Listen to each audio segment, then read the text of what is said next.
As you can see on the tutorial, in order to bench press we have to push both analogs upwards to lift the bar, and while the bar is falling down we have to press L1, R1 repeatedly.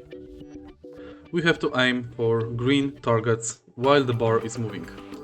Follow my lead.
And that's basically it.